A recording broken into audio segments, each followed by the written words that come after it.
कि यूएपीए का इस्तेमाल उन मुसलमानों के खिलाफ होता है और होता रहेगा जिनके पास एक सोचने की कैपेसिटी है। ये यूएपीए का इस्तेमाल उन दलितों पर होगा जिनके पास आवाज है। ये यूएपीए का इस्तेमाल उन आदिवासियों पर होगा जिनके पास एक धड़कता हुआ दिल होगा।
यूएपीए के लिए मैं 2008 में या 8 या 9 में जब चिदम्बरम साहब होम मिनिस्टर थे, जब उसका अमेंडमेंट लाया गया, मैंने पार्लियामेंट में उसका अपोज किया था। 2019 में प्रेसिडेंट होम मिनिस्टर जनाब अमित शाह उसका अमेंडमेंट लाए, मैंने उस वक्त भी अपोज किया।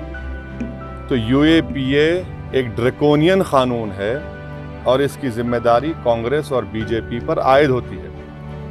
दुनिया में कोई भी ऐसा देश नहीं है जहां पर कोई कानून में 120 दिन का डिटेंशन होता है। चाहे यूएस का पेट्रियट एक्ट ले लीजिए या यूके ले लीजिए या रशिया ले लीजिए, 120 दिन का। और वो जो अमेंडमेंट्स कांग्रेस ने किए और बीजेपी ने किए, मेरी राय में वो अनकॉन्स्टिट्यूशनल हैं, वो राइट टू इक्वालिटी के प्रिंसिपल्स के खिलाफ हैं।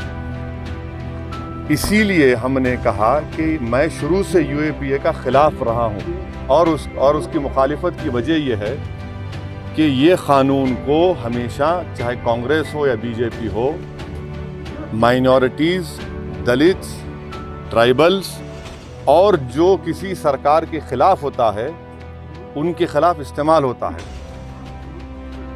चौथी बात यह है कि मेरे पास एम्पिरिकल एविडेंस है कि जिस किसी पर यूएपीए लगाया गया उसमें 70% से ज़्यादा लोग एक्सोनरेट हो जाते, मगर 5-5 साल, 6-6 साल उनको जेल में सड़ना पड़ता है। ये इसकी हकीकत है।